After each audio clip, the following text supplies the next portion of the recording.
Hello, this is Ocean with your report for the 17th of November 2020. Well, can it get any crazier? I have a couple of interesting updates in item 1 big pictures. Let us get to it. So big picture. Firstly, I have just listened to Charlie Ward's show where he had explained that Dominion Software runs not only the voter fraud system in both the US but also in Canada. So Trudeau was elected fraudulently as well. Mr. Agenda 2030. So please do your own research this. I checked out on Dominion website and of course they assert that they had nothing to do and it's the most secure system ever. The other statement made on Charlie Ward's video is that Dominion also runs the statistics for COVID. But I tried to check that out and I couldn't find the answer to that one. The next is a report from Simon Parks on Connecting Conscious. He did a short video saying that the White Hats have taken over Dominion software systems, specifically the National Guard. But if you look at the Dominion software website, which is called dominionvoting.com, it says here that there have been no raids on Dominion servers by the US military or otherwise, and Dominion does not have any servers in Germany.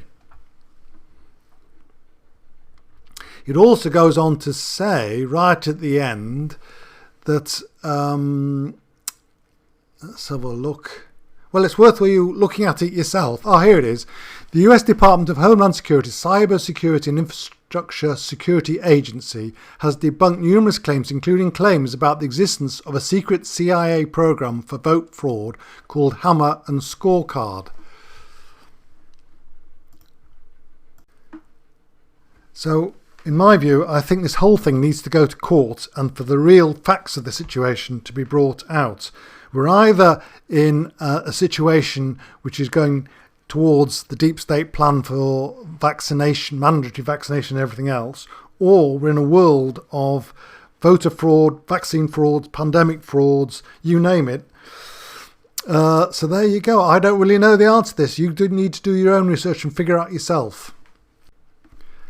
And for those of you interested in Nesara, maybe executive order establishing a 1776 commission is the start, as it requires a 120-day period, just like Nesara. So I'll put a link down below so you can read this particular executive order, which looks very sensible to me, and people are saying that it could be the actual start of Nesara, which would be pretty awesome. And locally, here in the UK, we have the Boris Johnson sitcom to watch every night. It's just getting crazy, I have to say. So let's move on to item 2. So item 2 is geophysical and astrological energetics. We are still in the planetary initiation cycle, which will end on the 21st of December, solstice day, and I'll explain more about that in other reports. But in this particular section, I rarely mention geophysical effects, as fortunately there are not many here, although there are a large number of volcanoes that are getting more and more active as the Earth heats up from the sun.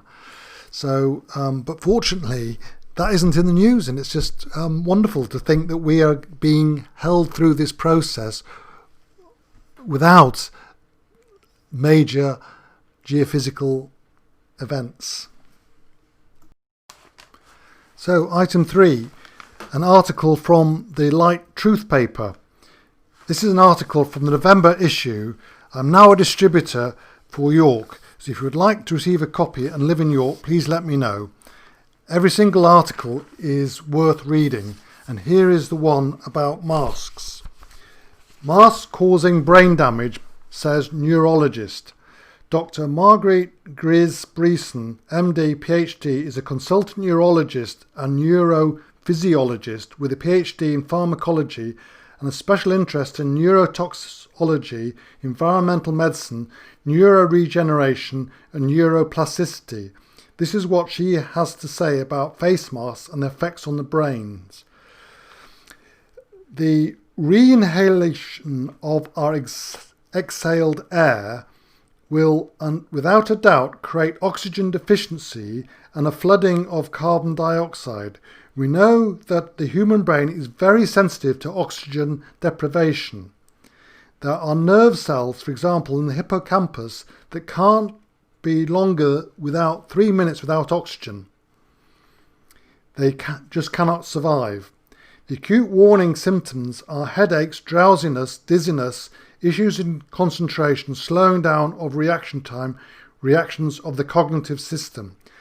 However, when you have chronic oxygen deprivation, all of these symptoms disappear because you get used to it.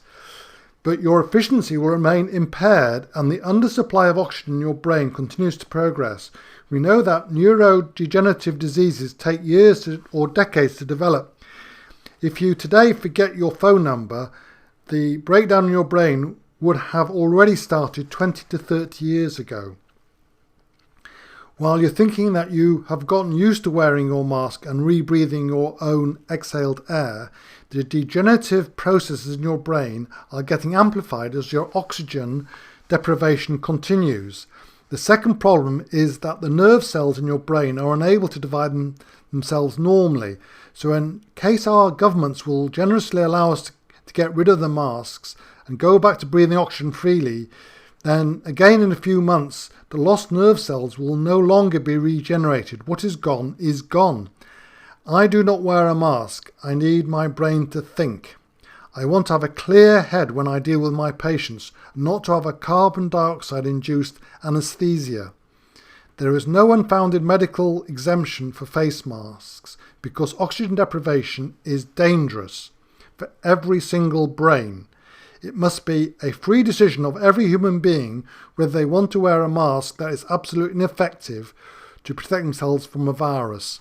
So there you go. There's a lot more to that article than I've talked about, but please read the full article and stop wearing masks because it's damaging your brain. So, item 4, suggested spiritual practice. I have 2 items here. Firstly, Arctic skate oil, which helps clear up your pineal gland. You can get it from Amazon. And please use Amazon Smile as a percentage of your purchase goes to your nominated charity. I have set up the Pool of Light Healing Trust on Amazon Smile. It's a charity funding all the projects that I'm doing for the planetary healing, including the Bless the Water project, which I'll talk more about later. So please sign up for the Pool of Light Healing Trust as your nominated charity. I'd also like to recommend the Ekam meditation prayer. I do it every morning, and it's a very powerful meditation created by Krishnaji, who is the son of Sri Bhagavan, who set up the Oneness University. I was deeply involved with Diksha many years ago, and I'll put the link to the meditation YouTube with Krishnaji down below, and I've also put a link there to a 20-minute version that I have created that I use for my 20-minute practice in the morning. Item 5, local news. I will add this in to the list of items that I'll cover if there is any local news for York, such as the Planetary City of Light. Well, over the weekend, a group from Free Thinkers and White Rose Gaia walked the ley lines of York to where the Foss merges with the Ouse at St George's Field, the site of an ancient Templar temple dedicated to St George. After walking the ley lines, we carried out the Bless the Water ceremony for the River Ouse. Details are in a link down below if you're interested. Thank you. So thank you once again for listening. Please like, subscribe and hit the bell to receive notifications and share as widely as possible, and be well. God bless. Thank you.